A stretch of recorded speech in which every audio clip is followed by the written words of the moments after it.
You have been lied to about effort, not by a villain, by a system that needed you to believe a specific thing and never stopped to ask whether that thing was true.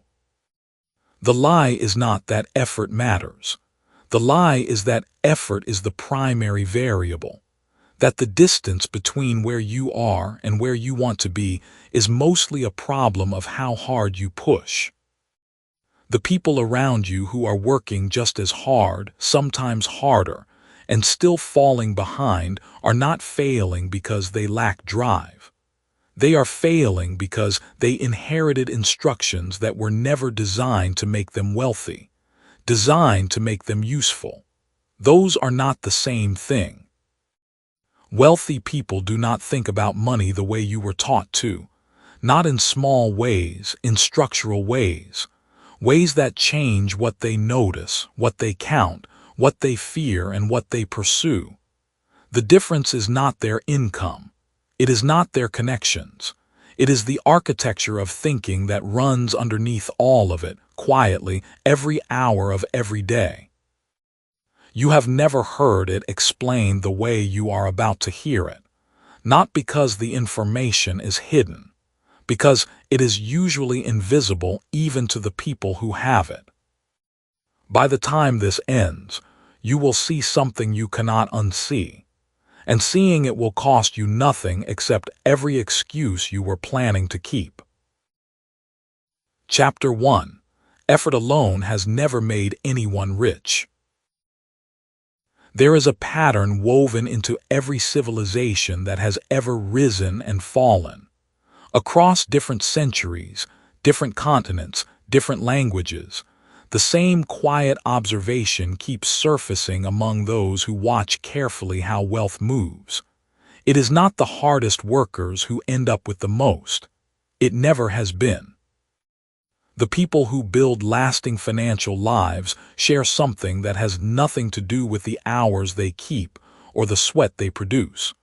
They carry a particular architecture inside their minds, a specific way of seeing money, time, and decision-making that operates beneath the level of strategy and tactics.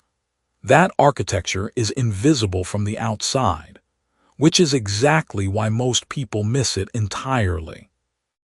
You are about to encounter something that cuts against almost everything you were taught about money and earning, about what it takes to build a real financial life.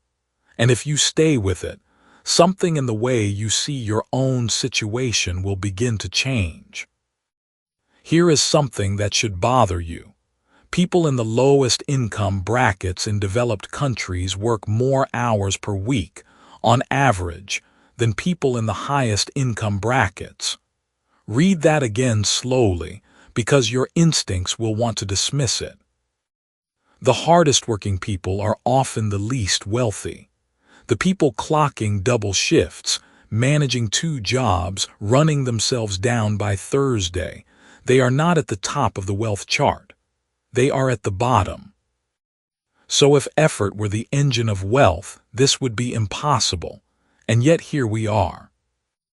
This is the question the chapter is going to hold open for you. If effort is not the primary driver of wealth, what is? You probably have a guess. You have heard the words before: investing, leverage, passive income. But those are outputs. They are results. What produces them is something earlier, something more fundamental. Most people never get to it because they are too busy defending the belief that they just need to work harder. Look back to the state of your finances before these last 3 years moved and keep the focus there.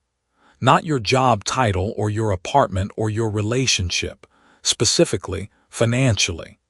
Think about what you believed about money then. Did you think the answer was more income?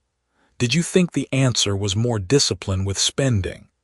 Did you believe, at some quiet level, that the gap between where you were and where you wanted to be was mostly a matter of effort and time? Be honest, because this is not a judgment. Almost everyone believes this.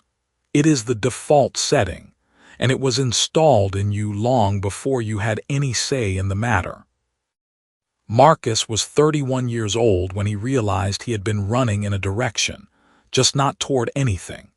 He worked in logistics coordination for a mid-sized shipping company in the Midwest. He was good at his job. His manager said so. He had earned 2 raises in 4 years, both of them modest. Both of them absorbed almost immediately by rent increases and a car repair, and the particular financial erosion that comes from life simply continuing to exist. He worked 50 hours most weeks, sometimes more. He ate lunch at his desk. He drove home tired. He had a savings account with 4 figures in it that had held roughly the same 4 figures for going on 2 years. He was not reckless. He was not lazy. He was, by every visible measure, doing what he was supposed to do, and it was producing almost nothing. One evening Marcus sat down at his kitchen table with a yellow notepad and wrote out everything he had earned in the last 4 years and everything it had become. The numbers did not add up in any direction that made sense to him. He had worked hard. He had been consistent. But the consistency of his effort had produced consistency of outcome, not growth, just maintenance. He stared at the notepad for a long time. Then he wrote one question at the top of the page. What am I actually building? He did not have an answer that night, but the question itself was the beginning of something. Marcus had been operating under what we will call the circumstance narrative. And before this book is finished, you will see that narrative for exactly what it is, not just a belief, but a specific cognitive error. One that keeps intelligent, capable people locked into a particular financial ceiling, while convincing them the ceiling is made of stone, when it is actually made of thought. The circumstance narrative says this: your financial outcome is primarily the result of your conditions. Your income, your family background, your city, your timing, your luck.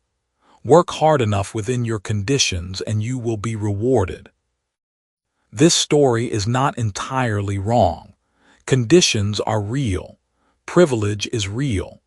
But the narrative becomes dangerous when it functions as the complete explanation, when it stops you from asking what is operating above and below the conditions, what you carry inside that either compounds your circumstances or simply confirms them. Here is the thing about working more hours. It is a solution to a scarcity problem, and it solves that problem exactly once. More hours in a fixed-rate equation produces more output, up to the ceiling of what one body can physically do. There is a wall. You hit it. And past that wall, effort as a strategy has nothing left to give you. Wealthy people are not working past that wall. They stopped at the wall long ago and built a door. That door is what this book calls thinking architecture. Thinking architecture is not attitude.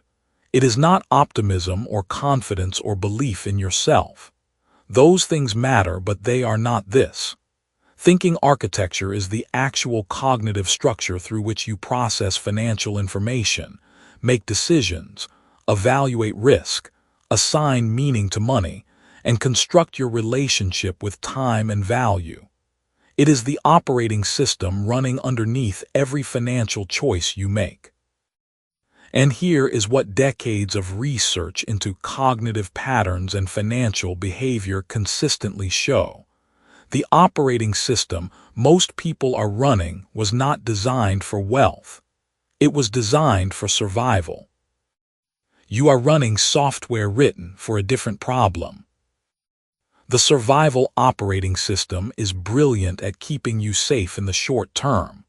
It is calibrated for immediate threat response. It treats certainty as a virtue and uncertainty as a danger. It prefers a known bad outcome to an unknown good one. It interprets money primarily as protection, as a buffer between you and a threat, rather than as a tool for construction. That calibration served your ancestors extremely well. It may even serve you well in emergencies. But applied to the project of building wealth, it produces a very specific kind of paralysis dressed up as responsibility. Most people who feel behind financially are not behind because they are not working hard enough. They are behind because they are using survival thinking to solve a construction problem. And survival thinking, by design, cannot build. It can only protect. Further on, we arrive at an argument about risk and financial safety that clashes with the familiar story. When that becomes clear, it reshapes how you make decisions under pressure. Wealthy people are not risk lovers in the careless sense. They are not reckless gamblers who happen to get lucky. But their thinking architecture processes risk in a fundamentally different register, where the survival operating system sees risk as a thing to be minimized. The wealth architecture sees risk as information to be read. One produces avoidance. The other produces navigation. The difference in outcomes over a decade is not incremental, it is categorical. This is the open question that has been sitting in this chapter since the beginning. Here is where it closes. The answer to why effort alone does not produce wealth is not that effort is worthless. Effort is necessary, but effort is an input, and inputs do not determine outputs when the processing system in the middle is misaligned. A factory that runs 24 hours a day, but is tooled to produce the wrong product does not succeed by running longer. It succeeds by retooling. That retooling is what this book is about. Not working harder, not even working smarter in the surface sense. Going deeper than strategy, all the way down to the architectural level of how you think about money, what you believe it means, and what you believe you are allowed to do with it. Marcus eventually left the logistics job, not in a dramatic moment of clarity but gradually as his thinking shifted. He started asking different questions. Not how do I earn more, but how does money compound in the absence of my direct labor? Small questions at first, then structural ones. 3 years later, his income had not merely increased, its source had changed. The hours he worked no longer mapped directly to the dollars he earned. He did not become someone different, he retooled. You are not behind because you are not trying hard enough. You are behind because you are trying with the wrong architecture. And the architecture can change. The question is not whether you are willing to work. You already proved you are. The real question, the one this book is going to sit with you through, is this: what exactly are you building, and does your thinking know how to build it? Chapter 2. Education doesn't explain the gap either. Nearly every person you know believes education is the closest thing we have to a guaranteed path to financial security. You probably believe it too at some level. Most people do. It makes sense. You study hard, earn credentials, signal your value to the world, and the world rewards you. That is the deal as most people understand it. It is wrong, not in a nuanced, depends on your situation way. Wrong in a way that the data has been screaming about for decades and almost nobody has stopped to listen. The question is not whether education has value, it clearly does. The question is whether it explains the gap between people who build wealth and people who do not. When you look closely, really closely, the answer is no. Something else explains that gap, something quieter. Something that was never written on a syllabus. By the end of this chapter, you will know exactly what that something is, and you will feel the specific weight of where it has been missing in your own life. Here is where the previous chapter left you. You already proved you are willing to work. That is not the question. The question is what you are building and whether your thinking knows how to build it. Now take that one step further. Most people assume better thinking about money comes from more formal education about money. Take a class, read a textbook, get a degree in finance, and then finally you will understand how this all works. Except that is not what happens. That is almost never what happens. Consider two people. One is named Marcus. The other is named Dr. Ellen Whitmore. Ellen spent 22 years in school. She earned a doctorate in economics from a respected university in the Midwest. She can explain monetary policy, derivatives, the mechanics of a bond auction, and the historical causes of 4 different recessions. She is brilliant. She earns $94,000 a year as a professor, has a modest retirement account she rarely reviews, and carries about $12,000 in credit card debt that she manages rather than eliminates. She feels financially stuck and vaguely guilty about it. That guilt is its own specific kind of exhaustion. Marcus dropped out in 8th grade, not because he was unintelligent, because circumstances at home made staying in school impossible. He spent his early 20s doing manual work, painting houses, then managing a crew, then underbidding the company he worked for on a small contract he had no right to win. He won it anyway. He spent the next 15 years building a painting and property maintenance company with 21 employees, a client roster that includes commercial buildings and property management firms, and a personal net worth that crossed $1.4 million 4 years ago. Marcus cannot explain a bond auction. He barely files his own taxes, but he can tell you, without hesitation, exactly what every dollar that enters his business is doing and what he expects it to do next. Neither of these people is a story about luck. Sit with that for a moment. Ellen is not failing because she made bad choices. She made nearly every choice the system asked her to make. Marcus is not succeeding because he got lucky. He got very unlucky early in ways that would have stopped most people permanently. What separates them is not effort, both work hard. It is not intelligence. Ellen would likely outscore Marcus on most standardized measures.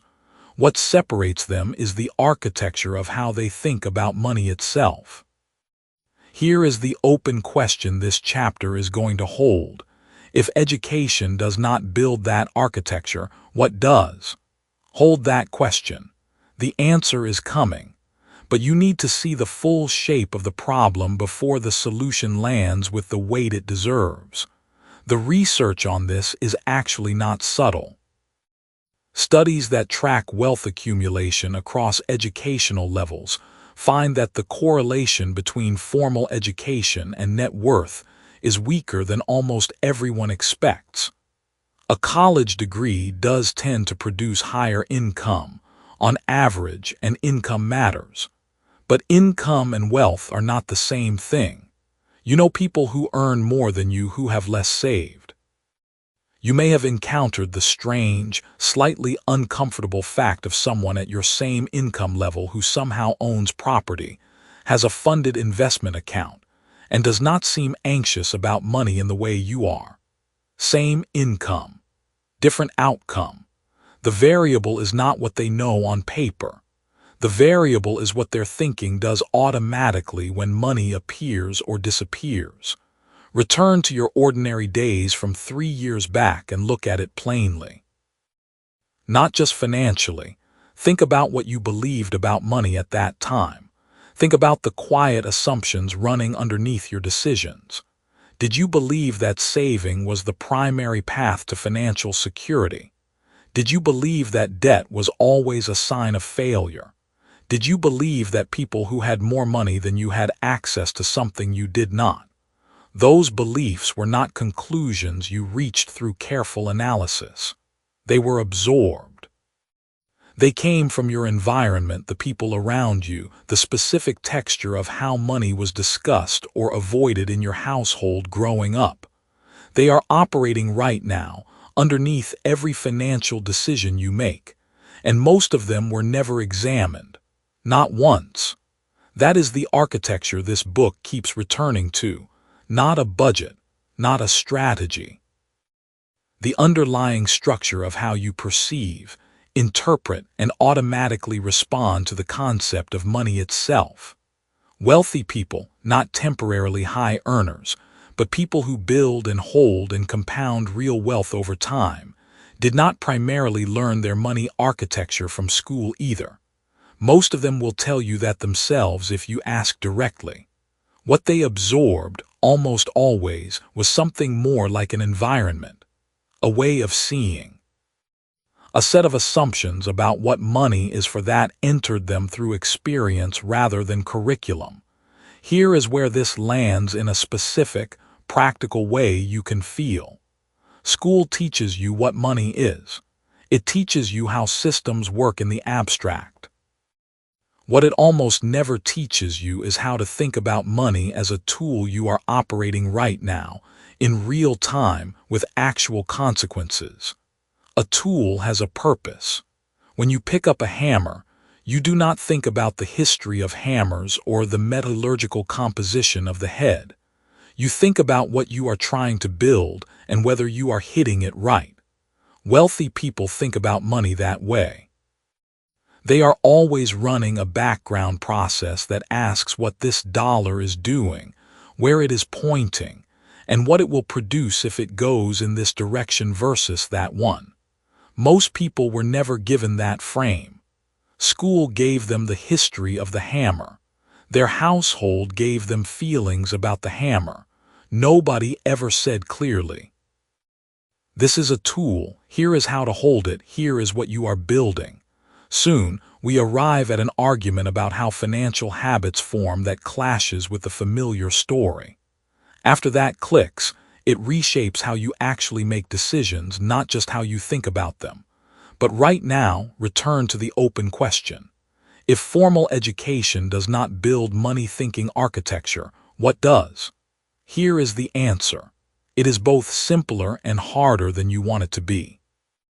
Architecture is built through repeated, interpreted exposure.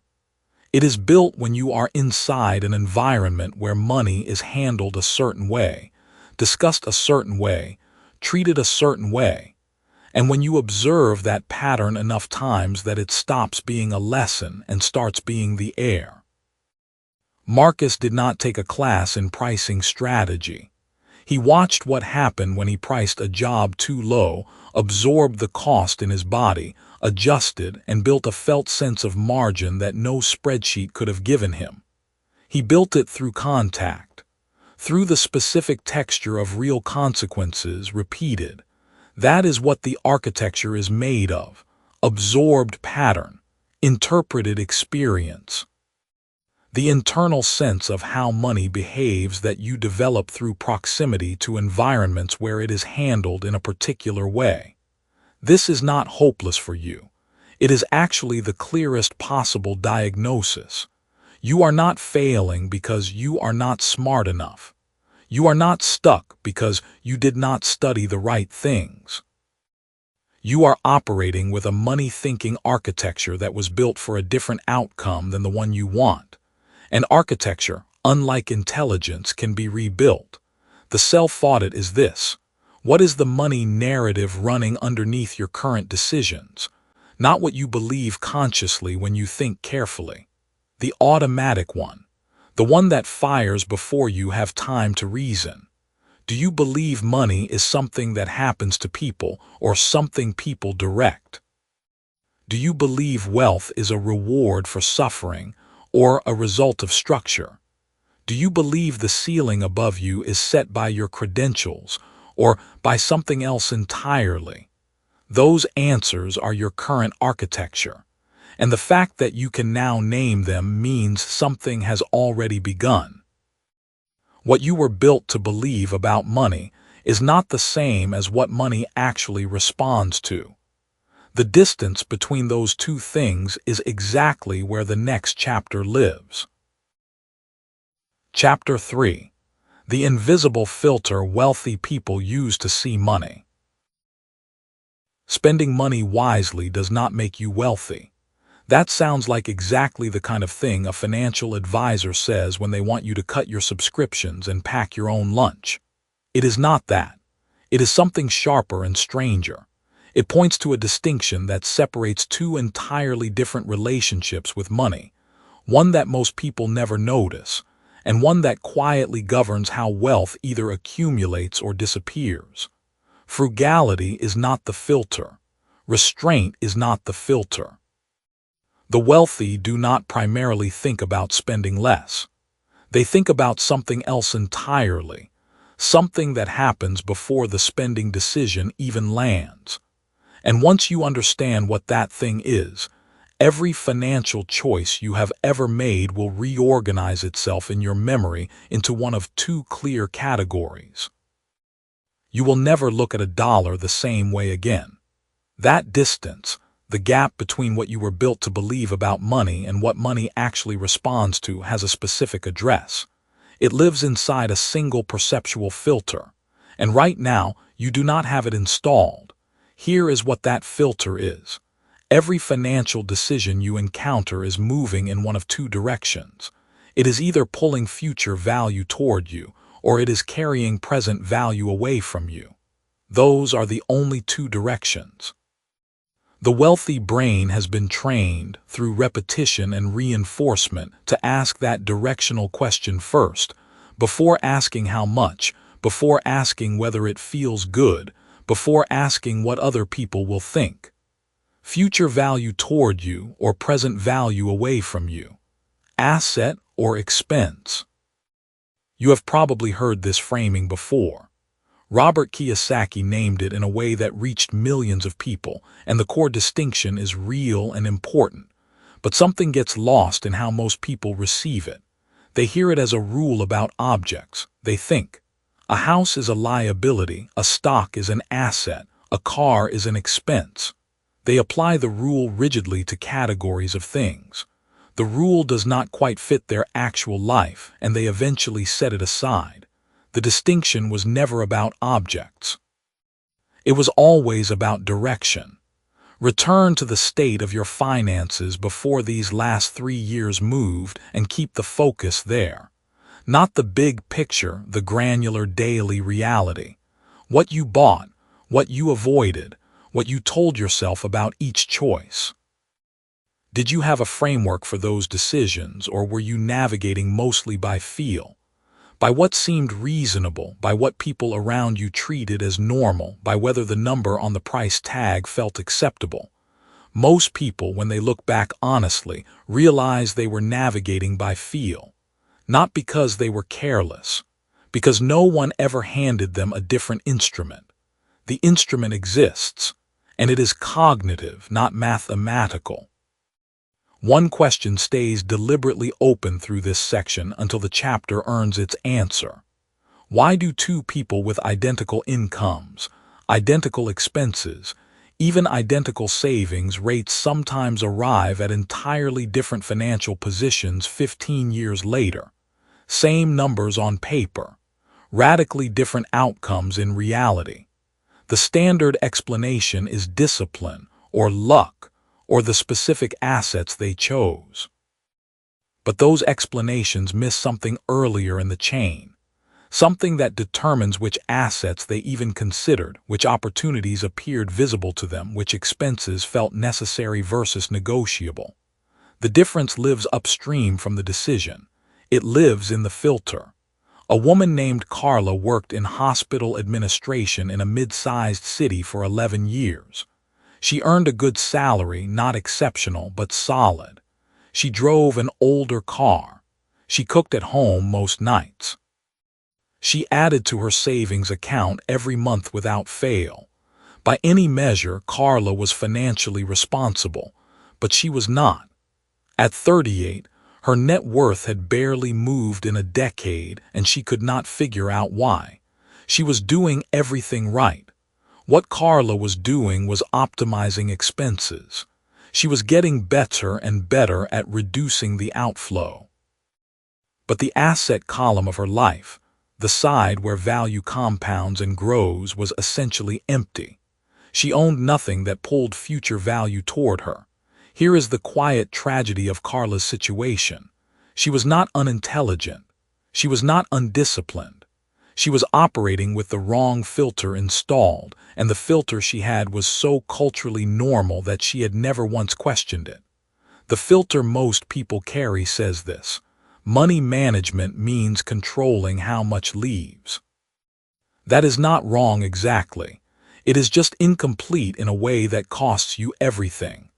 One afternoon, 𝗓𝗧's colleague mentioned almost in passing that she had been renting out a spare bedroom through a short-term platform, pulling in enough each month to cover her car payment. 𝗓𝗧's immediate reaction was discomfort. The inconvenience, the strangers, the hassle.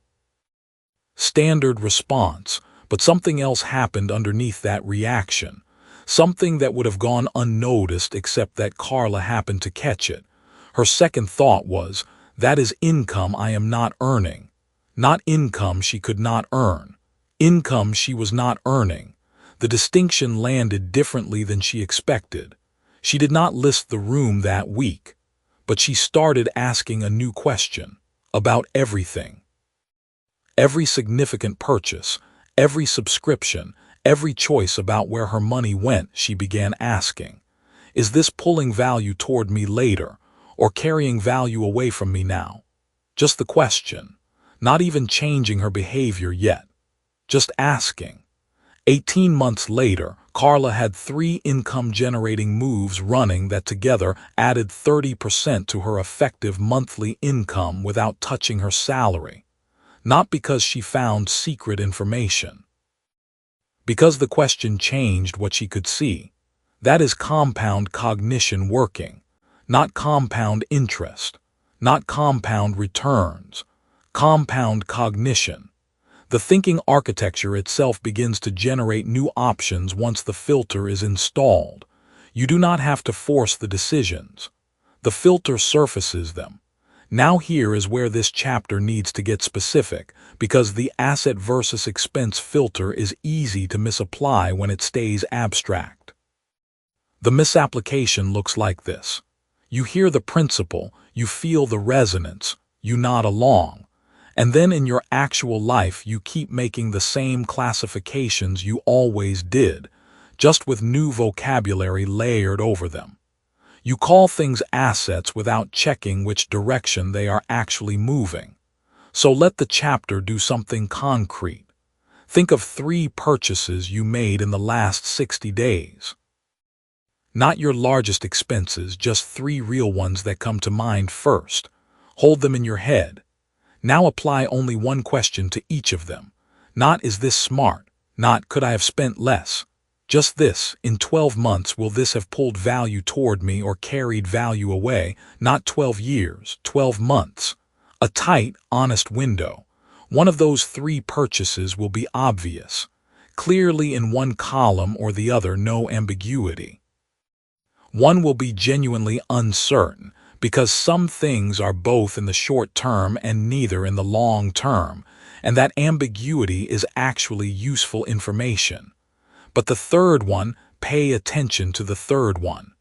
For most people, the third one produces a small discomfort. Not guilt, discomfort. The quiet recognition that you already knew the answer before you finished the question, and you bought it anyway. That discomfort is not something to punish yourself with. It is data. It is your current filter showing you exactly where it defaults to expense thinking without consulting the directional question first. Everyone has at least one category of spending where the filter simply does not fire. The wealthy are not immune to this. But they learn to identify their blind spots by category rather than living inside them permanently. Here is the deeper principle this chapter has been building toward. The wealthy brain does not primarily ask how much. It asks which direction.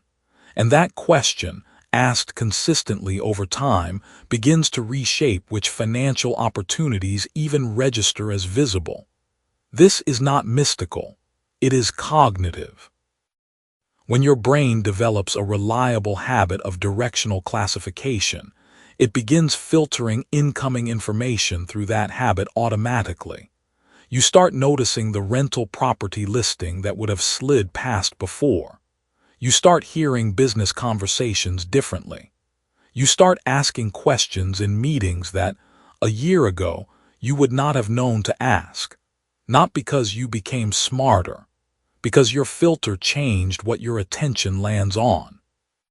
This is the answer to the open question from earlier. Why do two people with identical numbers arrive at different outcomes?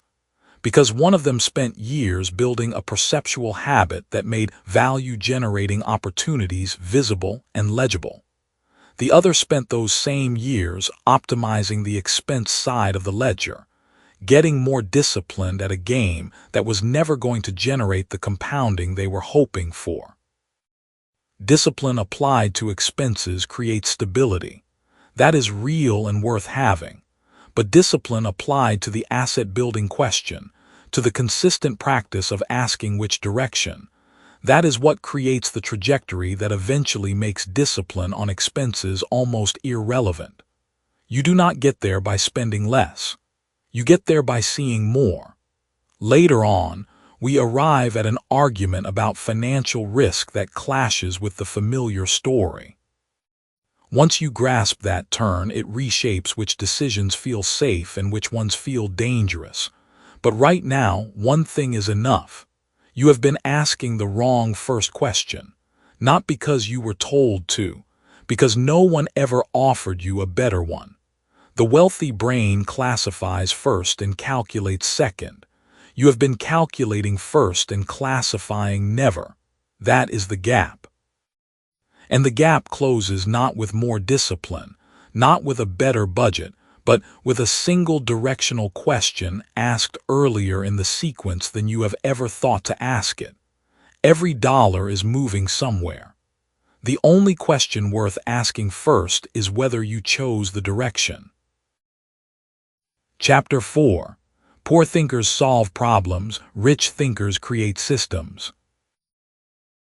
Every hour you spend fixing something is an hour you are not building something.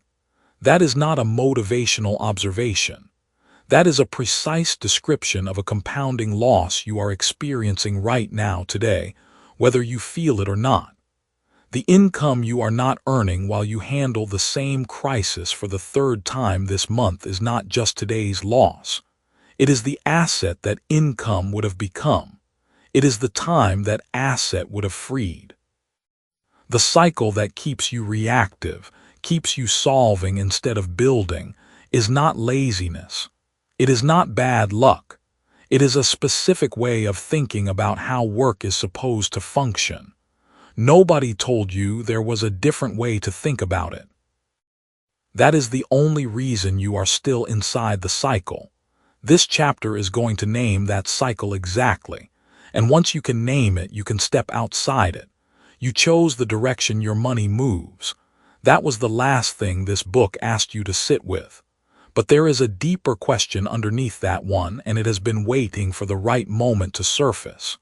You can choose the direction. Absolutely. But who is doing the choosing, and how many times a day, and at what cost to everything else? That is the question this chapter will answer. Hold it for a moment. We are coming back to it. Most people think work is the unit of wealth. Do more work, earn more money.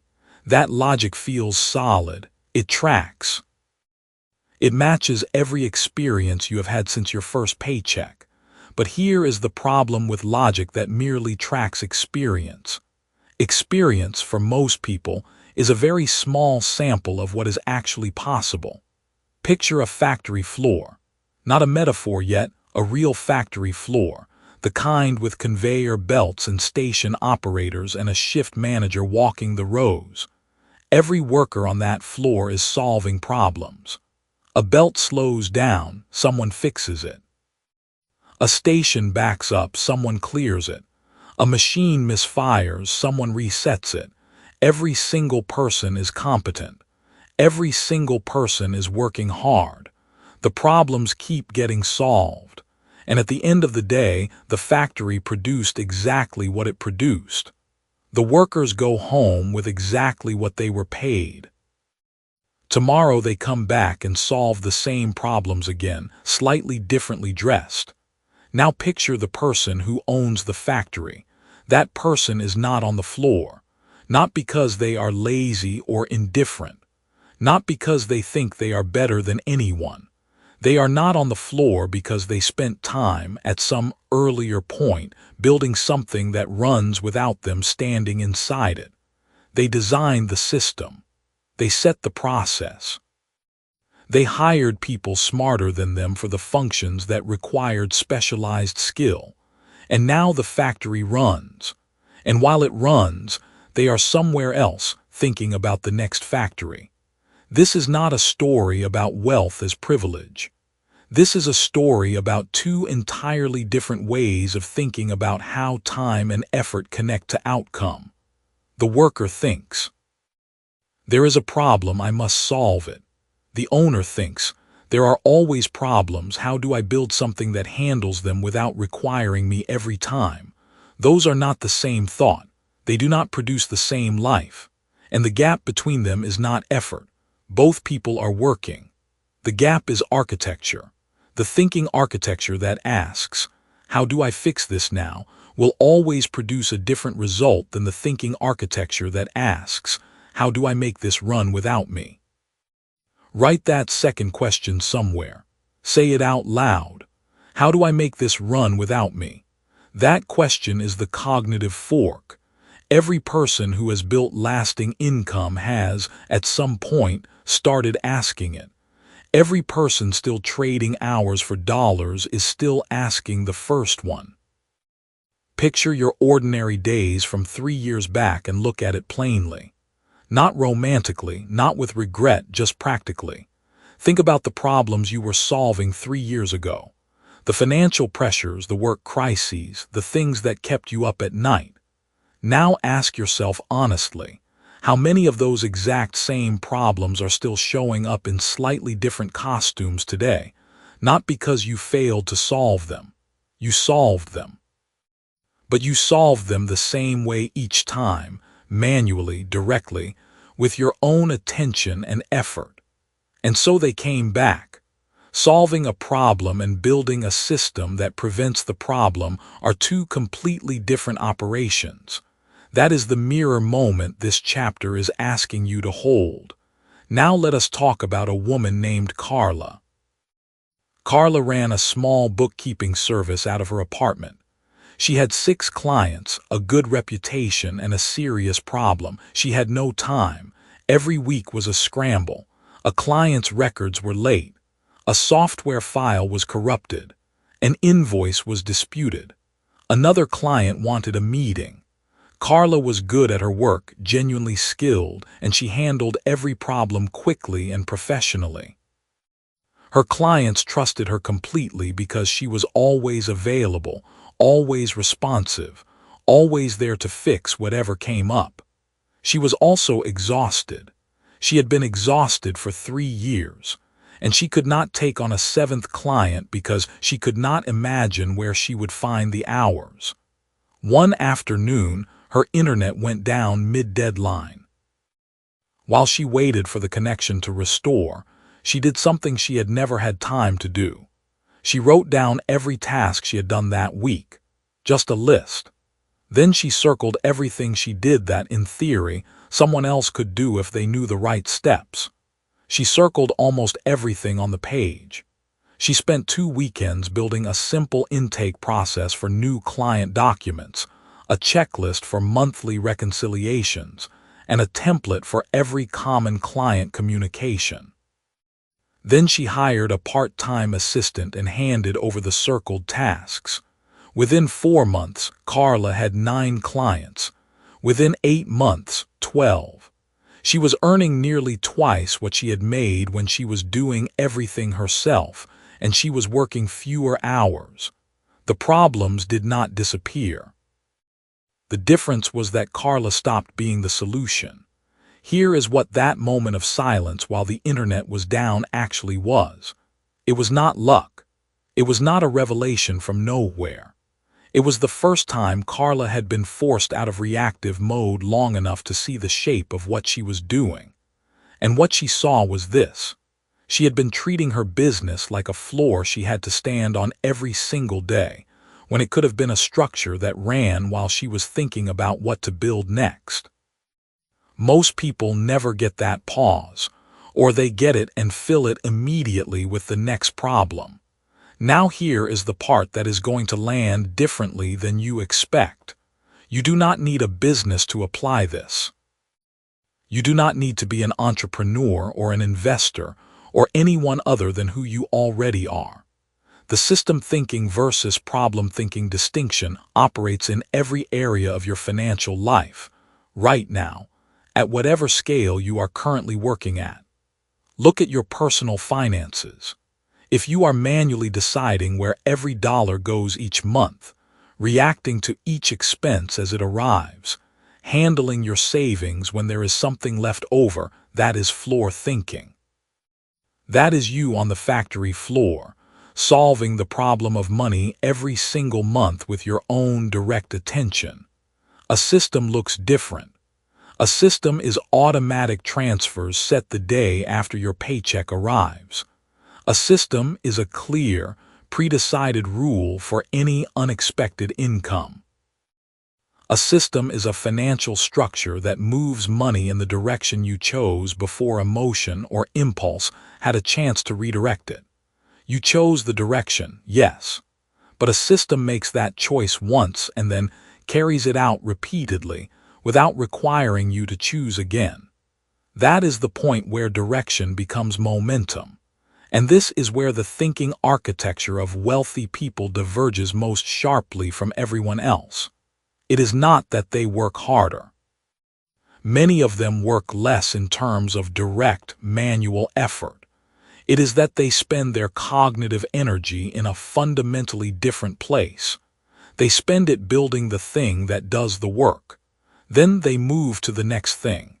They are not smarter in the raw sense.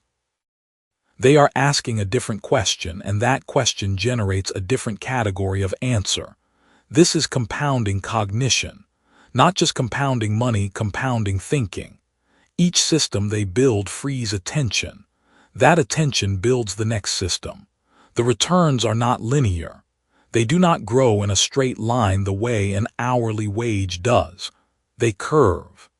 And the curve starts small, which is why so many people abandon the approach before they ever see it work. As this book keeps moving, we arrive at an argument about discipline and financial success that clashes with the familiar story. When that point settles, it reshapes what you actually do with your mornings. For now, the question that opened this chapter is ready to be answered. Who is doing the choosing, and how many times a day, and at what cost? The cost is attention. The cost is the portion of your mental energy that gets consumed by reactive problem solving and is therefore unavailable for building. Every time you handle the same category of problem manually for the fourth or fifth time, you are paying that cost again. Not because you are careless, because no one ever told you the problem was not supposed to require you at all. The floor worker and the factory owner are not separated by talent or luck or the family they were born into. They are separated by a single question asked at a critical moment. One person sees a fire and reaches for water. The other person sees a fire and asks why the sprinkler system is not working, then builds one before the next fire starts. You already know which question produces which life. The only thing left is to pick one area, right now, where you are still carrying water, and ask what it would take to install the sprinklers instead. Wealth is not built by the person who solves the most problems. It is built by the person who makes themselves unnecessary. Chapter 5. Rich people are comfortable being temporarily wrong. Saving money is not the foundation of wealth. That statement sounds like an argument against responsibility, against discipline, against every practical piece of financial advice you have ever received. It is not. It is an observation about what wealthy people actually do with their thinking when they encounter risk, when they face the possibility of being wrong, when every instinct inside them says to hold still. Here is what that conventional advice never told you. The people who end up wealthy are not the ones who avoided being wrong. They are the ones who learned to be wrong efficiently, on purpose, and for a limited time, and then used what they learned to be spectacularly right. That difference is not a personality trait. It is a structure of thinking that can be built. The last chapter ended with an idea about making yourself unnecessary, about stepping back from the daily labor and letting systems carry the weight. But there is a deeper layer to that idea. To build systems, you have to first be willing to watch them fail. And that requires something no savings account, no budget spreadsheet, no financial discipline will ever give you. It requires a tolerance for being temporarily wrong. One question sits underneath everything that follows. Hold it in your mind because the answer will not come immediately. What is the actual cost of being wrong, and who decides that cost? Most people feel the cost of being wrong before they can even calculate it. You feel it in your chest when you try something new and it does not work. You feel it in the quiet embarrassment of a plan that sounded bold in your head and looked small in execution. That feeling is real. But wealthy people have learned to separate the emotional sensation of being wrong from the financial consequence of being wrong. Those are two entirely different things. Most people treat them as one. Revisit your ordinary days from 3 years back and look at it plainly. Not the broad strokes of your life, the specific financial decisions. The thing you wanted to try but talked yourself out of because you were afraid of looking wrong, of losing something, of arriving at an outcome that felt like failure. Now think about what that caution actually cost you. Not in the dramatic sense of a missed fortune, but in the smaller, quieter sense of a thinking pattern that repeated itself. That is the cost, not the single decision. The pattern that decision came from. That pattern has a name. Call it loss aversion if you want the clinical term. In practice, it works like this. The fear of losing $100 feels emotionally larger than the pleasure of gaining $100. The emotional ledger is rigged against action. Staying still always feels safer than moving. The thinking architecture that produces caution is also the architecture that produces stagnation. Wealthy people did not rewire their emotions. They rewired the frame. Victor started his first business at 24. It was a small logistics operation, moving goods between small manufacturers and regional distributors. He had a real customer, a real van, and a real spreadsheet showing thin but positive margins. 18 months in, a larger competitor undercut his pricing by an amount he could not match. The business died quietly over 4 months of declining revenue. He was 26. By most practical definitions, he had failed. His second business was a software tool for small restaurants. He spent 14 months building it. He found 11 paying customers before he discovered that the problem he was solving was not the problem restaurants actually needed solved. They used his tool politely and never renewed. He was 29. His third attempt was a consulting practice, helping mid-sized companies reduce their shipping costs. It lasted 2 years and produced enough income to pay his rent, but it never scaled. Every client needed a custom solution. He could not make himself unnecessary. He was 32. If you had looked at his record from the outside, you would have said, "This person does not have it." But here is what Victor was doing that was invisible to outside observers.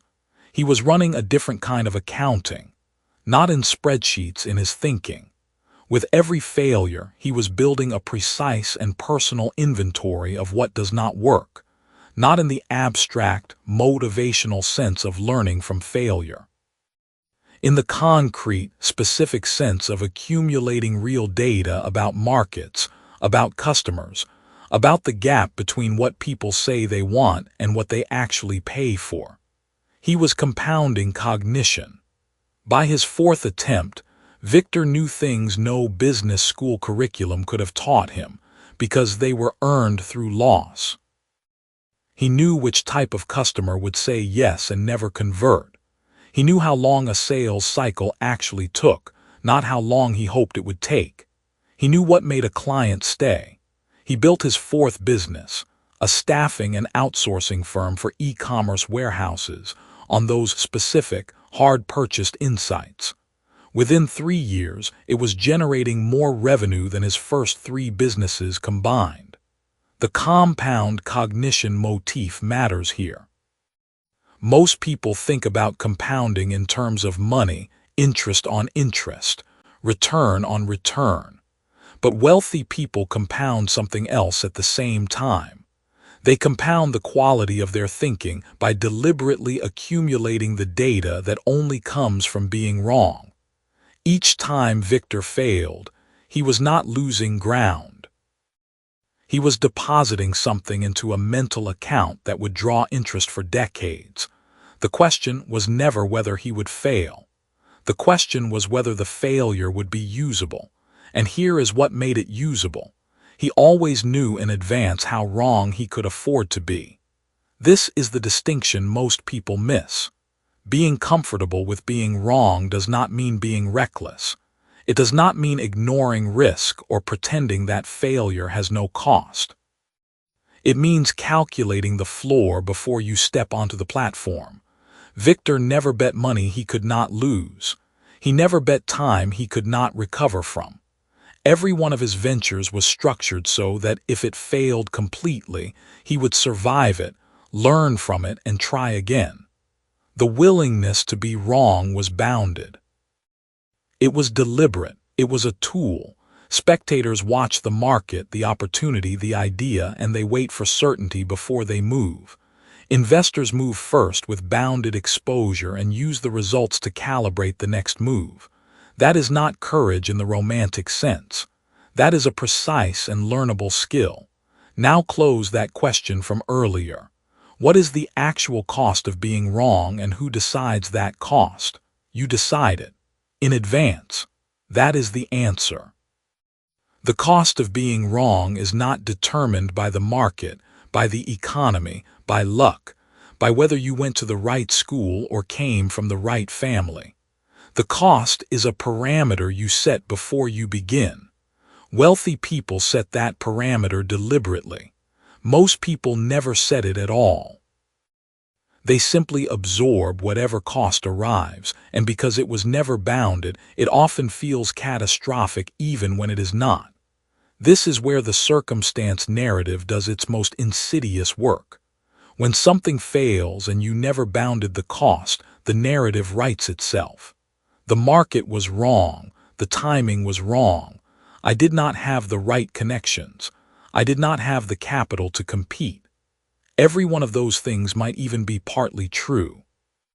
But they function as a lid on your thinking architecture, sealing off the more useful question. What would I need to have known in advance to make this failure cost less and teach more?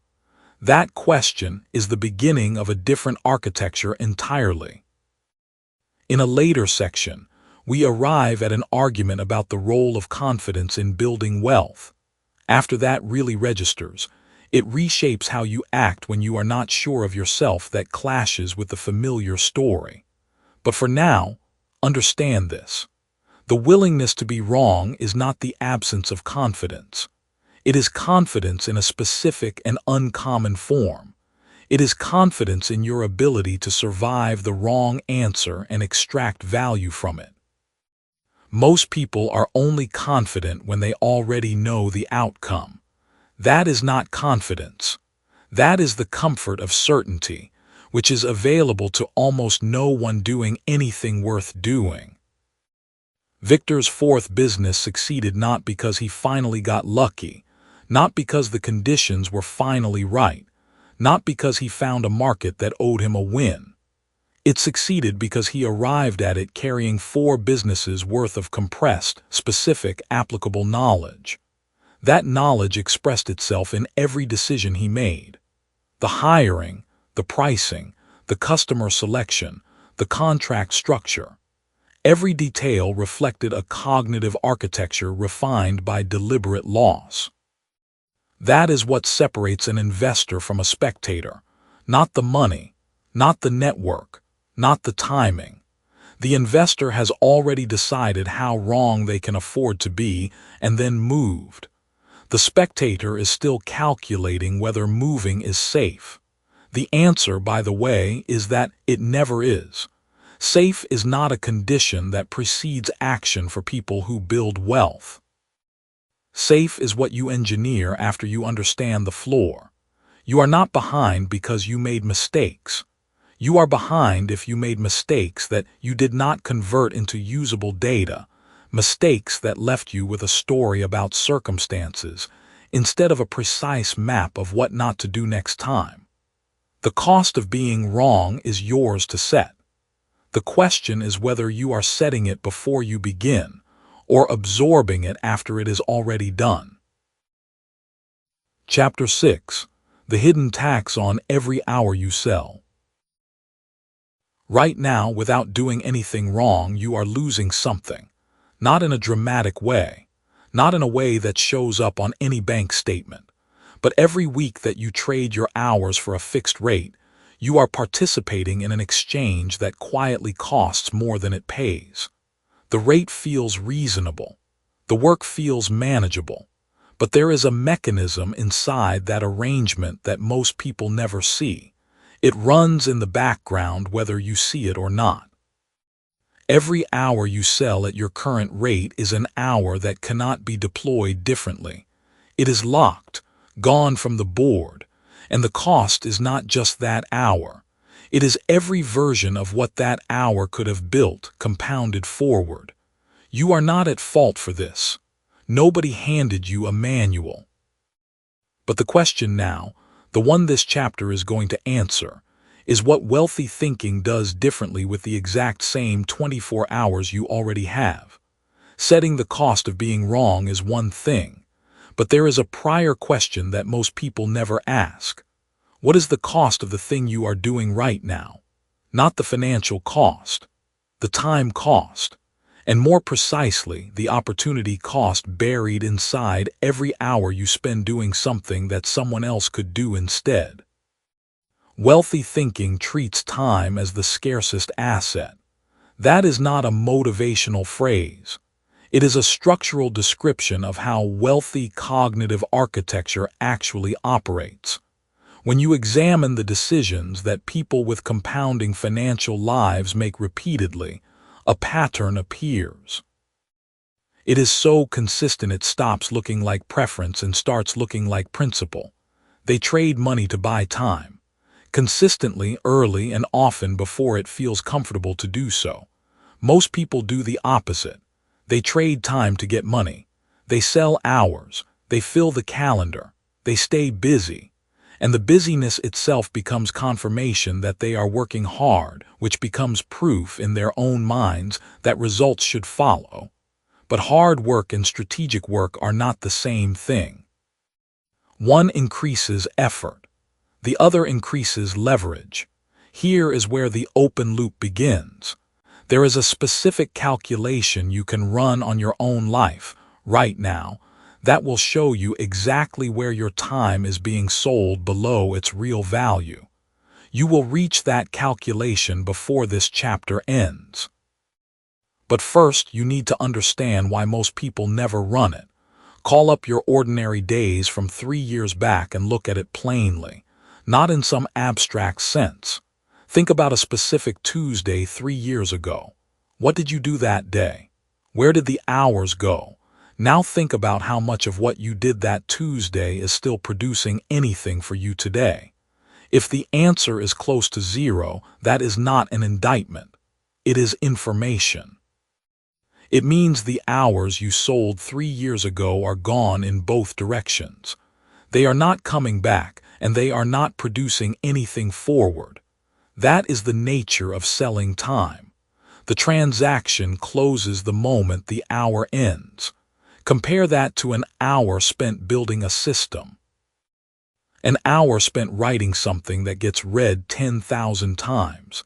An hour spent teaching someone to do what you do so that you can stop doing it yourself.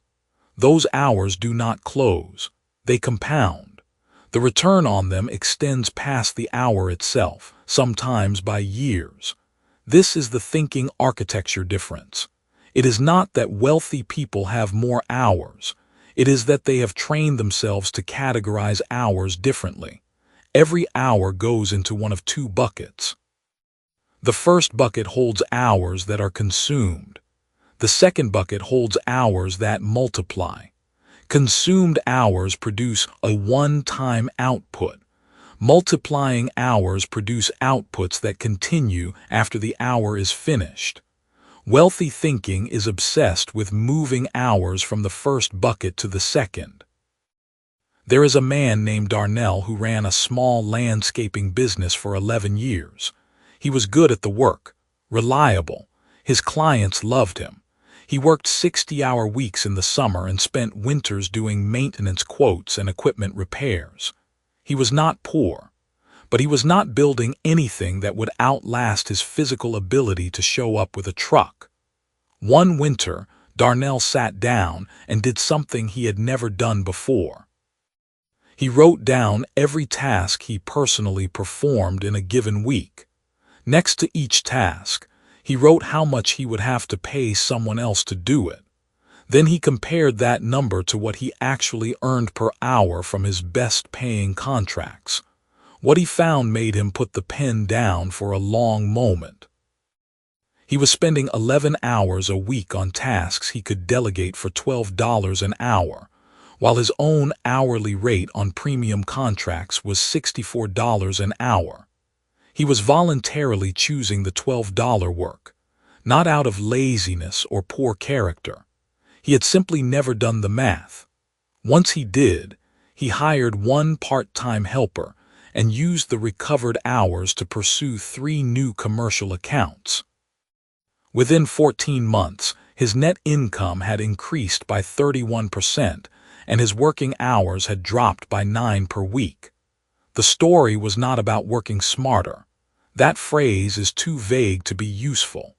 The story was about one calculation, done once, that revealed an invisible drain. That is the calculation you are going to do.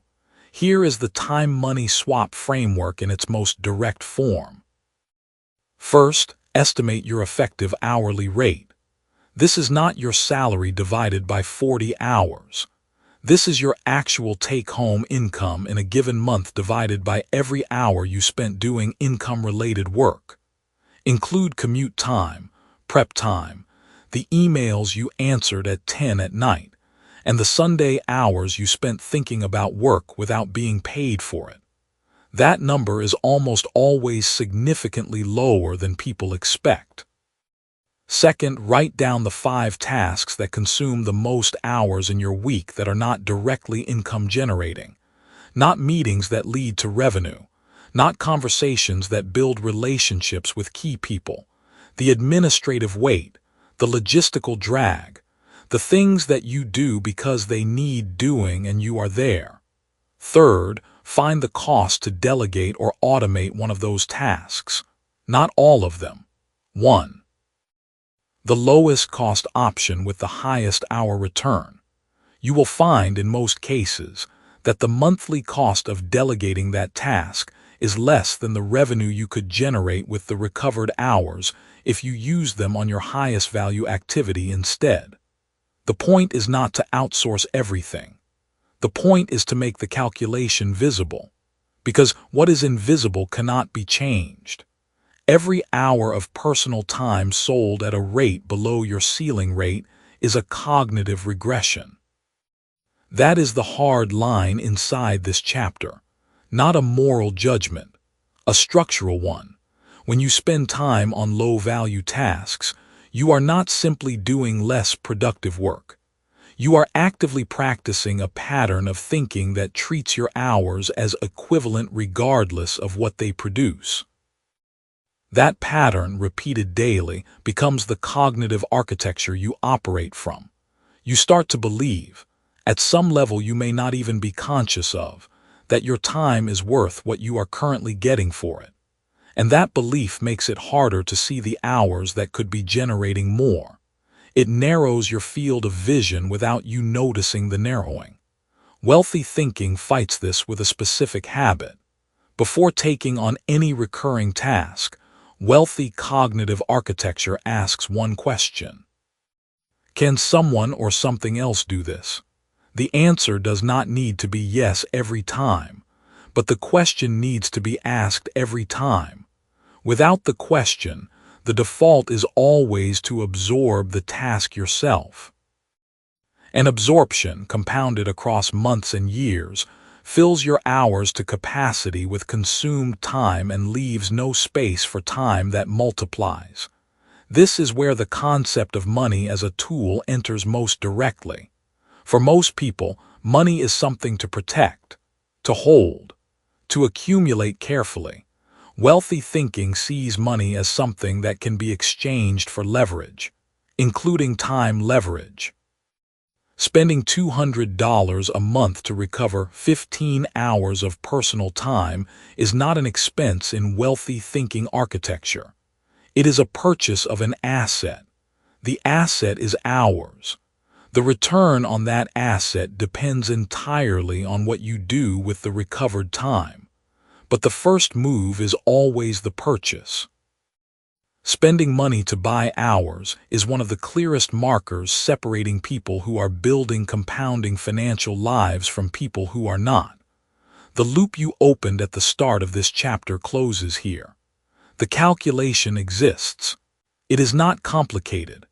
It requires only honesty about where your hours actually go, and basic arithmetic about what they cost and what they could generate. Most people do not run this calculation not because they lack the ability, but because seeing the result creates pressure to act, and action requires a decision, and decisions carry risk. So the calculation never gets made and the invisible drain continues, quietly compounding.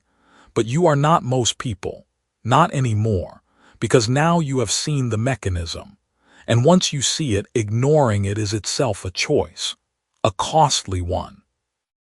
Before long, we arrive at an argument about the relationship between hard work and wealth that clashes with the familiar story. Once that becomes real to you, it reshapes which hours you choose to protect most fiercely. Time is not money. That is the old equation, and it is incomplete. Money is replaceable. Time is not. Wealthy thinking builds every financial decision on that distinction. The question that follows is not how to earn more per hour. It is which hours you should be selling at all. Chapter 7. Money as a tool changes every decision you make. Saving money makes you poorer.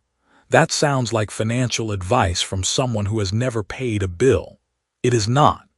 It is a precise description of what happens inside the thinking of people who treat money as a destination rather than a vehicle. Once you understand exactly what that distinction costs you, you will never look at your bank balance the same way again. Think about it for a moment. You have been taught, probably since childhood, that accumulating money is the point. That the number in your account is evidence of how well you are doing. That a bigger number means more safety, more worth, more proof. On one level, this makes intuitive sense, the way a lot of things make intuitive sense right up until you examine them closely. The question that follows is not how to earn more per hour. It is which hours you should be selling at all. And that question only makes sense once you understand what money is actually for. Here is the open loop this chapter needs you to carry. Why do two people earn identical incomes over a decade and end up in completely different financial positions? Not different luck, not different effort, different relationship with the thing itself. Hold that question. The answer turns out to be something else than people assume. You grew up watching people around you treat money in one of two ways. Either they spent it the moment it arrived, filling the gap between what they earned and what comfort felt like. Or they saved it, hoarded it, watched it accumulate, checked it, protected it. These two behaviors look like opposites. They are not. They are the same error expressed in two different directions. One person is using money as entertainment. The other is using money as a trophy. Both of them have turned money into the point. And when money becomes the point, everything downstream of that decision gets distorted. Look at your own life right now. Think about the last significant financial decision you made. A purchase, an investment, a choice to save instead of spend, a choice to spend instead of save. What was the internal logic? Was it about what that money could do next? Or was it about how having it or spending it made you feel about yourself? Be honest. This is the mirror moment, and it matters. The answer tells you more about your current financial trajectory than any number in your account.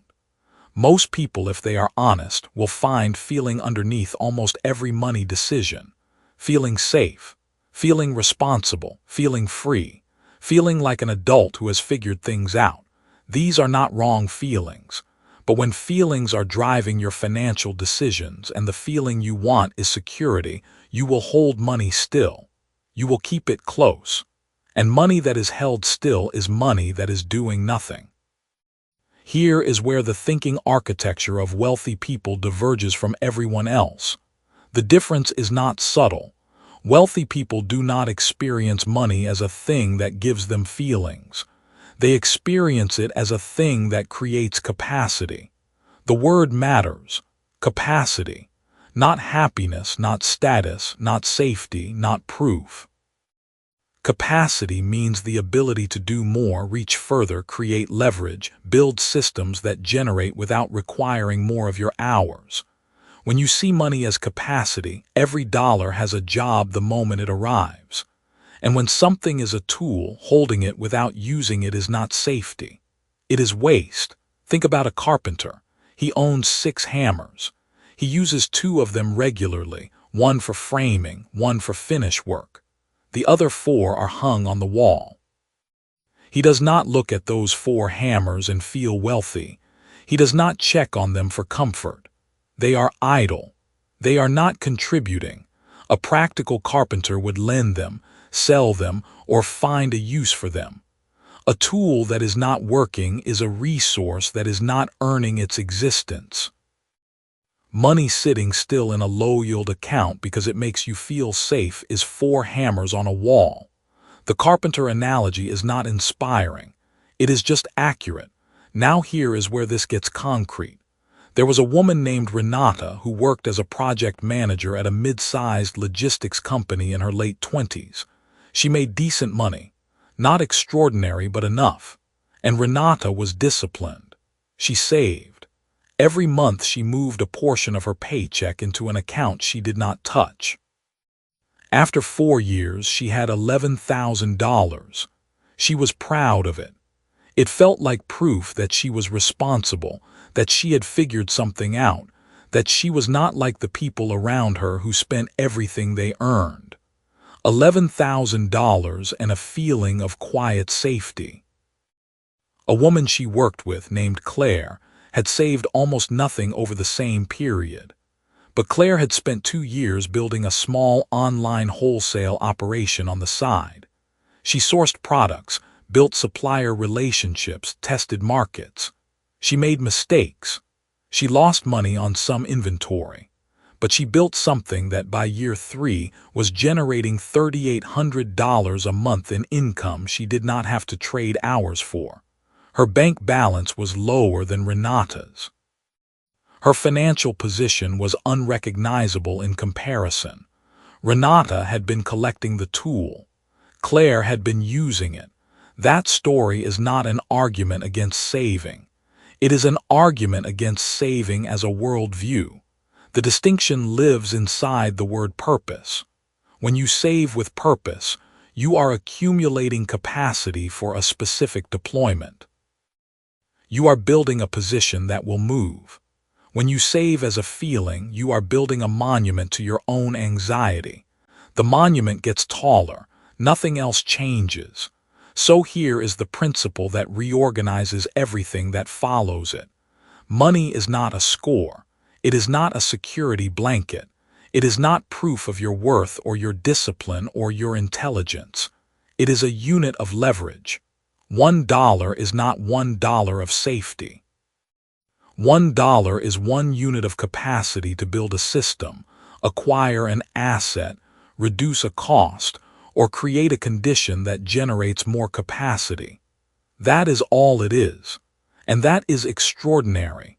Because when you stop holding money emotionally, you start moving it strategically. Here is what changes when that frame installs in your thinking architecture. Your first question about any dollar shifts. Instead of how do I protect this, you ask what does this dollar make possible? Instead of is this safe, you ask is this working? Instead of how much do I have, you ask what is my money doing right now? These are not cosmetic changes to how you phrase things. They are different decisions, different destinations, different lives over time. Down the line in this book, we arrive at an argument about risk that clashes with the familiar story. When that idea snaps into focus, it reshapes how you decide what to do with every dollar you earn. But right now, let us talk about the specific distortion that traps intelligent, hardworking people. You have been taught that accumulating a number is the goal. Pay off debt, then save 3 months of expenses, then 6 months, then invest, then maybe retire someday. This is a sequence. It is presented as wisdom. Parts of it are functional, but the underlying assumption in that sequence is that money moves from dangerous to safe, that the goal is to reach a state of safety where money stops being a problem. And when that is the assumption, you are playing defense with the one resource in your life that should be playing offense. People who built real wealth did not wait until they felt safe to deploy capital. They deployed capital to create safety. The sequence runs opposite to what you were taught. Rewind to the state of your finances before these last 3 years moved and keep the focus there.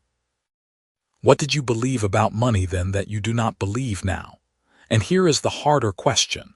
What are you still believing now that you will look back on in 3 years and recognize as the same kind of error? Probably something about waiting. Waiting until you have enough. Waiting until the conditions are right. Waiting until the anxiety goes away. But the anxiety does not go away before the deployment. It goes away after the first system you built proves it can work without you watching it every day. Now here is the practical install. Take the biggest financial goal you currently hold in your mind. Say it out loud right now if you can. I want to have $50,000 saved. I want to pay off my debt. I want to make 6 figures. Whatever it is. Now listen to what language that goal is using. It is score language. It is destination language. It is about reaching a number. The number is the finish line. Now rewrite it using tool language. Not I want to save $50,000. But I want to build a cash position that gives me enough capacity to acquire an asset that generates income without my labor. Not I want to make 6 figures. But I want to build income streams where my earning is not capped by the hours I can physically sell. Same ambition, completely different architecture. One version puts you in the stands watching a scoreboard. The other puts you behind the controls of something that moves. The goal is not the money.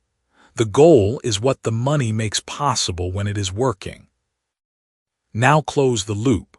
Remember the question from the beginning of this chapter. Two people, identical incomes, a decade apart in outcomes. The difference is not luck, not effort, not circumstance. One of them is keeping score. The other is building leverage. Every dollar in one person's account is waiting to make them feel safe. Every dollar in the other person's account is already on its way to building something. One of them is collecting hammers. The other one is building the house. And the question the next chapter will answer is this. Once you decide your money should be working, how do you decide exactly what work to send it to? Chapter 8. Wealthy networks are built by different rules. Something is draining off from your life without much noise, and it has nothing to do with your bank account. Every week you move through the world without the right relationships in place. You are paying a tax you cannot see on your pay stub. Not a dramatic loss, not a sudden collapse, a quiet, steady erosion of options. The person who could have opened a door for you last year did not know your name. The investor who funds exactly the kind of work you want to do has never heard your voice. The mentor whose single phone call would have saved you 18 months of wrong turns does not have your number. That gap is not random. It is not about your personality or your likability. It is a structural absence caused by a specific way of thinking about relationships, one that most people inherit without ever examining. And here is the tension this chapter will sit with before resolving it. The people who have the richest networks did not build them by networking. They built them by doing something completely different. Something that looks, from the outside, almost nothing like what you have been told to do. The previous chapter left you with a question about where to send your money once you decide it should be working. This chapter answers a parallel question that almost no one thinks to ask. Where do you send your attention, your time, and your generosity before there is any financial return on the table? When wealthy thinkers answer that question, it changes the entire architecture of how money eventually moves. Here is what most people actually do. They treat relationships the way they treat a vending machine. You walk up when you are hungry. You insert what you have. You press a button. You expect something to come out. If nothing comes out, you feel cheated. You walk away. And then the machine just sits there doing nothing for you because you only show up when you need something. This is not a character flaw. It is a time horizon problem. It comes from the same short horizon thinking that keeps people stuck in cycles of earning and spending without building anything durable. When your mental model of money is built around this month, this paycheck, this bill, your mental model of people collapses into the same window. You see relationships as transactions with a near-term settlement date. Think about the last time you reached out to someone specifically because you needed something. A favor, a referral, a connection to someone they knew. Notice how it felt from your side. Slightly uncomfortable maybe. A little urgent. The message was longer than it needed to be, trying to justify the ask. Or shorter than it needed to be, trying to hide the ask. Either way, the need was driving the contact.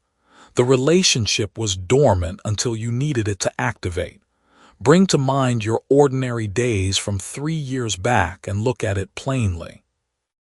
Not in terms of where you lived or what your income was. Think about who you knew. Think about which relationships from that period are strong today and which ones faded because there was never a reason to maintain them that was not tied to a specific transaction or environment. The ones that faded, what would have happened to your options today if those relationships had stayed warm? That is the cost that does not show up anywhere. Invisible, compounding, daily. There was a man named Desmond who worked in commercial real estate in a mid-sized city. Desmond was good at his job, genuinely talented, and he worked inside a traditional networking model. He went to industry events. He handed out cards. He followed up when a deal was close and a connection seemed useful. His contact list was 200 people long. He considered himself well-networked. Then a large mixed-use development came to his market, the kind of project that gets assigned before it is announced to people who are already trusted. Desmond found out about it 3 weeks after the team had been selected. He knew 2 of the people on that team. He had their phone numbers, but those relationships existed only in the transactional layer. There was no depth, no history of genuine investment. When the decision was made in a conversation that happened at a dinner he was not invited to, his name did not come up. Desmond told himself it was luck. He told himself it was about who you know. He was half right and completely wrong about which half mattered. Compare that to what a woman named Renata did over the same period. Renata was in a different industry, but she operated by a different rule. She kept a mental list, not written down, not a spreadsheet of roughly 12 people at any given time whose work she respected and whose future she believed in before that future had arrived. She sent them articles relevant to their specific problems, not generic inspiration. She made introductions between people in her network who had complementary needs, asking for nothing when she made the introduction.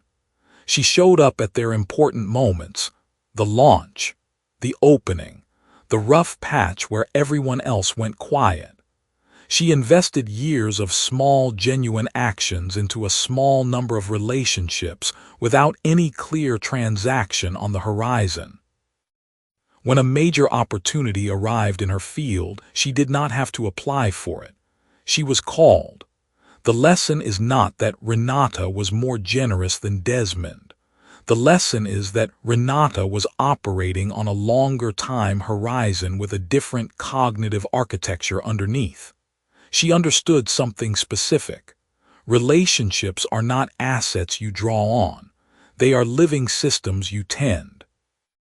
And living systems that are tended consistently without demand develop a carrying capacity for opportunity that no short-horizon transaction can manufacture. This is compound cognition applied to people. The same logic that makes money grow when you stop spending the interest applies to human connection. Every genuine investment you make in someone else's success, with no settlement date, builds something that compounds. Not mathematically, not linearly, but in the real way that trust accumulates over years into a kind of social infrastructure that money eventually flows through. This is worth sitting with before the next turn. Most people think relationships are built through shared interest, through being in the same room, through having something in common. Those things create proximity. They do not create depth. Depth is created by one thing. Someone showing up for another person without a reason tied to personal gain. That is rarer than talent, rarer than intelligence, and it is remembered with a clarity that years do not erode. The wealthy thinking architecture does not treat this as generosity. It treats it as design, not cold calculation. The investment is real and the care is genuine. But the operating logic underneath acknowledges something clear. A relationship built before a need is worth 50 times what a relationship built during a need can ever be. When you show up during a need, even if you genuinely want to help, the other person can feel the urgency. The request has a shape, and shaped requests live in a different register than years of unconditional attention. A little later, you are going to meet a claim about ambition that clashes with the familiar story. Once that lands, it alters who you choose to spend time with and why.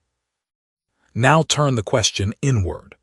Who are the 3 people in your life right now whose trajectory you believe in, whose work you respect, and for whom you have done almost nothing recently that was not tied to a specific need you had, not because you are selfish, because you have been operating on a short time horizon, because the architecture underneath your relationship decisions has been running the same vending machine logic that almost everyone runs. 3 people. Hold them in your mind. Those 3 relationships are where this chapter is asking you to act, not with grand gestures, not with a strategy document, with one specific, genuine investment in each of them, made before any return is visible or expected. An introduction that costs you nothing but attention, a message that says you saw something and thought of them, a conversation where you ask about their work with real curiosity, then close your mouth and listen past the polite answer into the real one. Small, consistent, real, without an invoice. The mechanics are simple. The discipline of acting before you need anything is where most people fail, not because they are calculating, because the short horizon architecture keeps pulling them back to urgency, to this week, to the transaction already forming. Defeating that pull is not about motivation. It is about understanding the cost of the alternative. You already felt it when you thought about where you were 3 years ago. You felt the shape of what was not there. Wealthy thinkers invest in relationships before they need them because the architecture operates on a long time horizon. That is not a soft idea about being nice. It is a structural claim about when value is created versus when it is accessed. Value in relationships is created in the quiet years. It is accessed in the critical moment. If you only show up in the critical moment, you are always withdrawing from an account you never funded. And accounts you never funded do not cover the withdrawals that actually matter. The question the next chapter will answer has been circling since the first page of this book. You have heard, more than once, the claim that your circumstances do not determine your outcome, that the circumstance narrative is the villain hiding inside most people's financial lives. The next chapter will give that villain a name so specific you will recognize it in your own thinking the moment it speaks. And once you can name it, its power over your decisions changes entirely. Chapter 9. Circumstance was always a story, not a cage.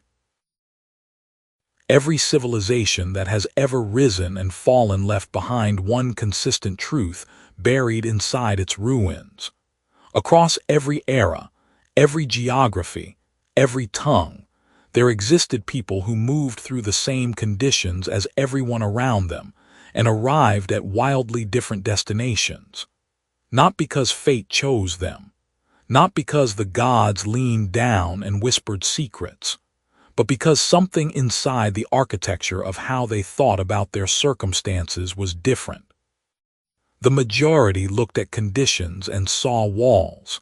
A smaller number looked at the same conditions and saw information. You are not living in a different era. You are not exempt from this pattern.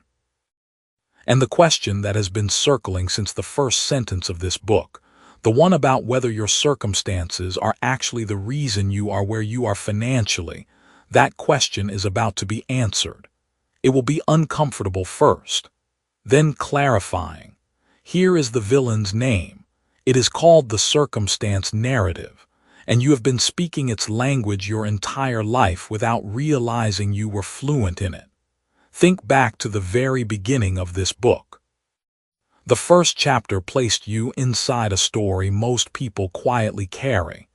The belief that your financial position is primarily explained by the conditions you were handed, the city you grew up in, the schools you attended, the income your parents earned, the timing of your birth, your opportunities, your breaks. All of it woven into a coherent story about why you are here and not there. That story felt true when you first heard it described. It probably still feels partially true right now, and that feeling is exactly the problem.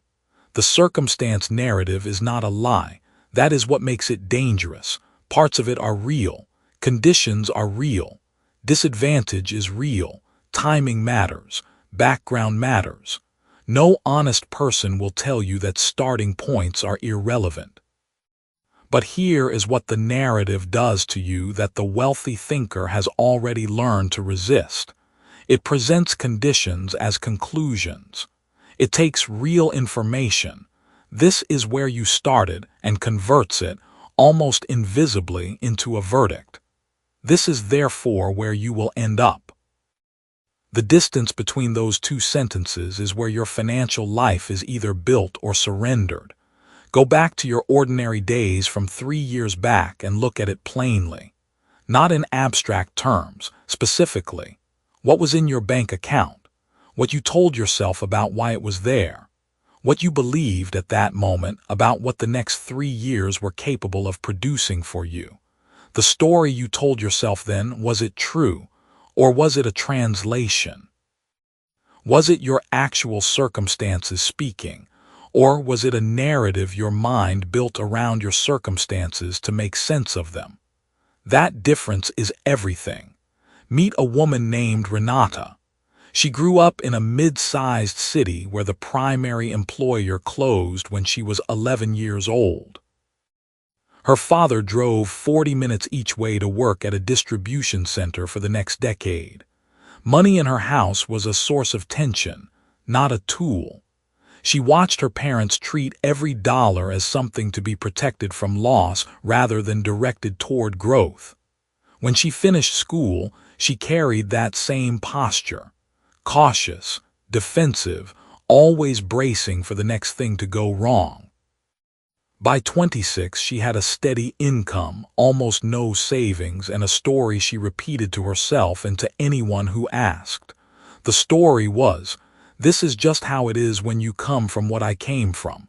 At 28, someone asked her a different question. Not what happened to you, but what are you building? She could not answer it. Not because she lacked ambition, but because the circumstance narrative had quietly convinced her that building was for people whose starting points permitted it. Over the next 18 months, Renata did not change her income dramatically. She changed one thing. She stopped treating her conditions as a verdict on her financial architecture and started treating them as data points she could work with. 4 years later, she owned 2 small rental properties, not because her circumstances shifted, because her architecture did. Renata's story is not remarkable. That is the point. The circumstance narrative survives because it performs a very specific and seductive function inside your mind. It protects your ego. When you believe your financial position is primarily the result of conditions outside your control, you are also protected from the uncomfortable possibility that your decisions, your thinking architecture, have been the primary author of that position all along. The narrative is not pessimism. It is armor. It shields you from the most demanding question wealth requires you to sit with. What have I been building, and is the design mine? Wealthy thinkers are not braver than you. They are not more naturally optimistic. What they have done, sometimes by accident and sometimes by deliberate construction, is remove the armor, not all at once, piece by piece. They let the uncomfortable question land, and once it lands, a different kind of action becomes possible. The action is no longer aimed at managing conditions. It is aimed at designing architecture. This is the cognitive error the circumstance narrative hides. It redirects your energy. Instead of asking what system am I building, it has you asking how do I survive the system I am inside. Those 2 questions produce entirely different daily decisions, different savings behavior, different reading, different conversations, different tolerance for calculated risk, different relationships with time and money as a tool. The compound effect of those different decisions, run forward over 5 years, produces outcomes that look like they came from different starting points, They did not. They came from different questions.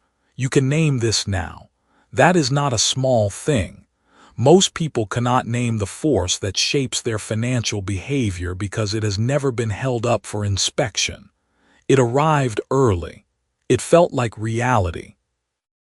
It has been narrating their choices ever since without ever introducing itself. You have been inside this book long enough to do what Renata did, to hear someone ask, "What are you building?" and to feel the question land in a different place than it would have before. The open loop closes here. From the very first chapter, this book has been building toward one specific act of recognition, not information, recognition. The moment you see the circumstance narrative not as the truth about your life, but as a story your architecture produced, a story you were handed and never interrogated, is the moment the architecture becomes visible. And what is visible can be redesigned. You are not behind because of where you started. You are where you are because of the design you have been running.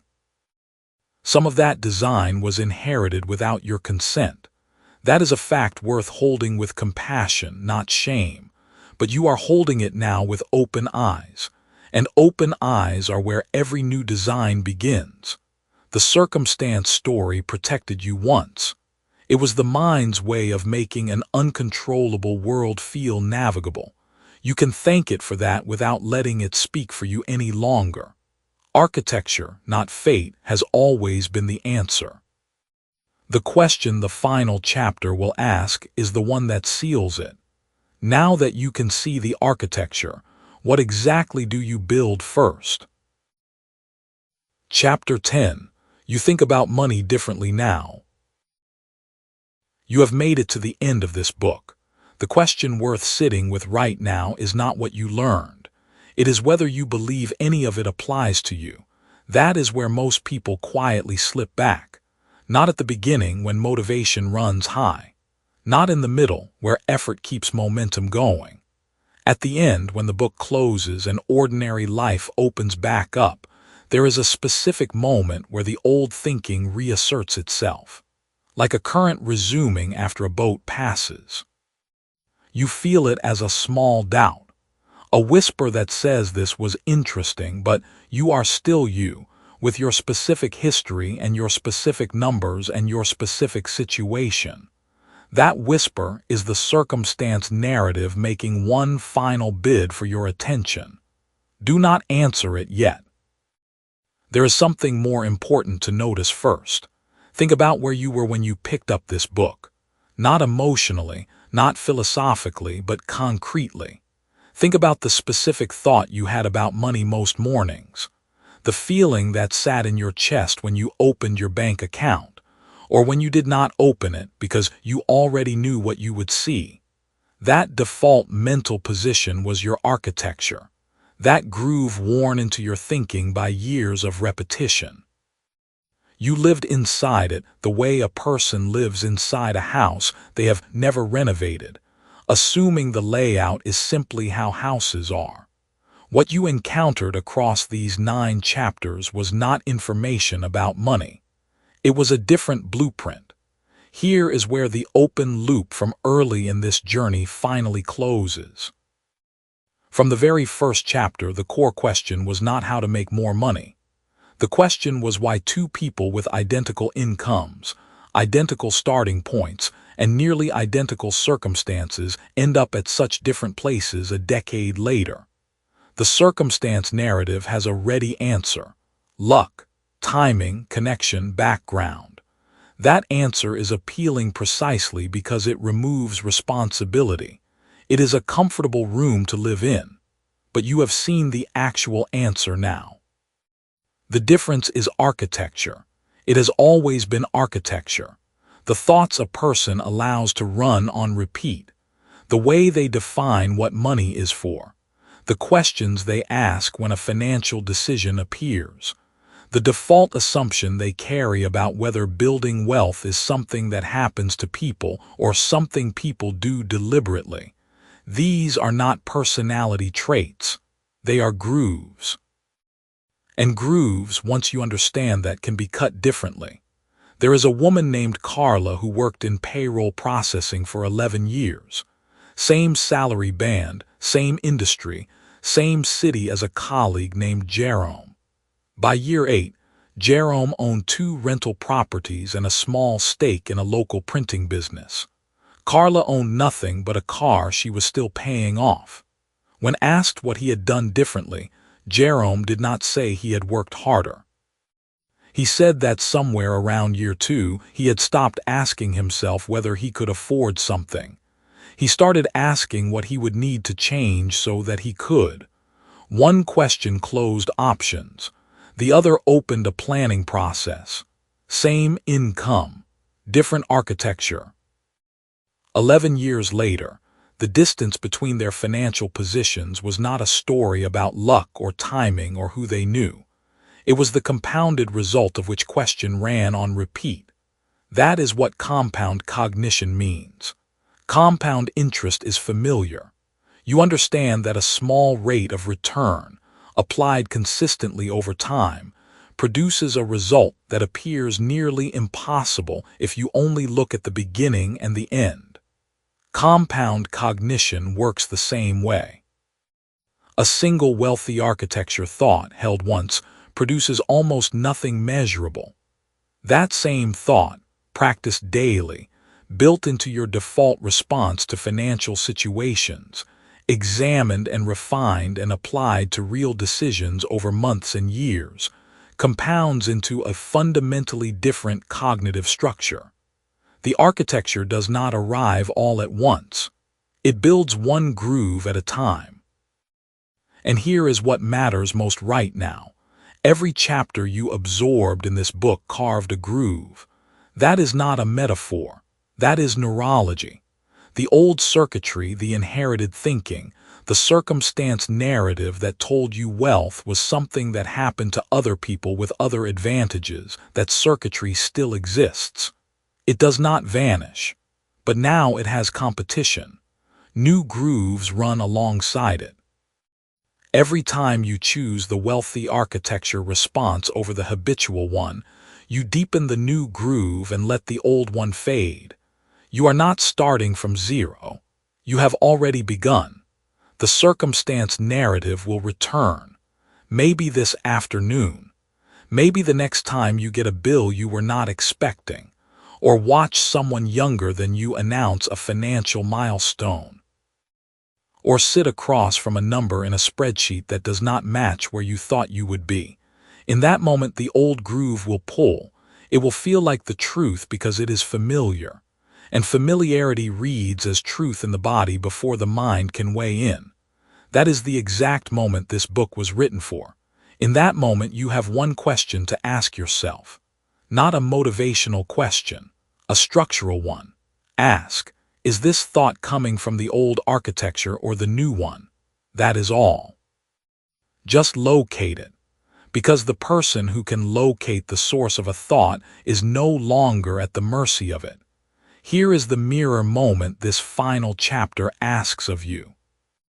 Think about the one financial belief you held most tightly when you opened chapter 1. The one that felt most like fact, most like simply the way things are. Can you name it now?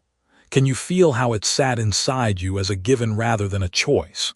And can you feel, even slightly, how it loosened across the chapters that followed? That loosening is not the end of the work. It is the proof that work is possible. You cannot undo the thinking architecture of 20 or 30 years in 10 chapters. That is not what this book claimed. But you can introduce enough new material to shift the default. A wedge in a groove changes where the water flows. Now the final thing. Before this chapter ends, before the audio stops and the ordinary world resumes its pull, there is one action this book asks of you. Choose one wealthy architecture thought. One specific thought stated in plain language that reflects the cognitive shift you found most meaningful here. Not an affirmation, not a wish. A thought that functions as a decision, a lens, a question, or a position. Something like, Money is a tool I direct, not a force I survive. Or, the question is not whether I can afford it, the question is what I would need to build to make it possible. Or something entirely your own, drawn from the specific chapter that changed the angle of your thinking most. Write it down. Say it aloud once. Then choose the conditions under which you will think it daily. Morning when the weight of the day has not yet settled, or evening when the decisions of the day are fresh. The specific time matters less than the consistency. Consistency is how a thought becomes architecture. Architecture is how thinking compounds. You came into this book carrying a set of assumptions about money that were handed to you before you were old enough to question them. The wealthy do not have a secret, they have a structure. And now you have seen the structure, every piece of it, the way they define money, the way they frame decisions, the way they interpret setbacks, the way they think about time, value, and the purpose of income. You have seen how that structure was built and why it produces what it produces. The circumstance narrative wanted you to believe the gap between where you are and where you want to be is a story about what happened to you. It is not. It has always been a story about what runs on repeat inside you. You think about money differently now. That is not a promise about your future. It is a description of your present. The architecture has already shifted. What you build inside it is yours to decide. Start with the thought.